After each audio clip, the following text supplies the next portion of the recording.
The Academy of Motion Picture Arts and Sciences hosts a little show every year called the Oscars. A group of mostly old, mostly white men vote on their favorite movies. In 2006, some of these men publicly commented that they could never vote for a movie like Brokeback Mountain because homosexuality was kind of gross, you guys.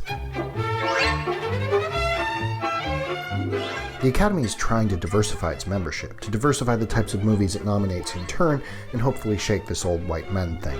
Has it pulled this off? Yes and no. I was so surprised I fell off my knees. The organization invited a bunch of younger voters, as well as women and people of color, and that has led to a more diverse awards body and more diverse nominees. The Best Picture lineup is now much more likely to include blockbusters like Toy Story 3, as well as smaller movies like Beasts of the Southern Wild.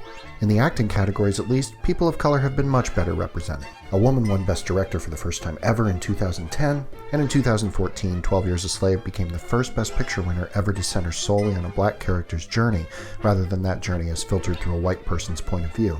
You're my best friend. I'd like to write something from the point of view of the help. But the Oscars were first awarded in 1929, and it took the Academy 81 years to give an Oscar for direction to a woman. Plus, you have to go back to 2003 to find the last Best Picture with a female protagonist. Since then, we've had a white hobbit, a white guy, the city of LA, white guys, white cowboys, a guy from India, white king, black and white guy playing Hispanic guy in 12 Years a Slave. And in 2015, things somehow got worse, with no people of color nominated in acting categories, no women nominated for directing or screenwriting for the first time in 15 years, and not a single Best Picture nominee about a woman for the first time in nearly a decade. Yes, these stories of mostly white men have value, but they're not the only stories, as the Academy's choices too often suggest. Just look at this year's nominees: American Sniper, Whiplash, The Grand Budapest Hotel, The Theory of Everything, Selma, The Imitation Game, Birdman, Boyhood. There are some great movies on that list. I do find this very exciting. But it's missing a whole host of good to great films about women. What about Gone Girl? What about Wild? What about 2 Days, One Night?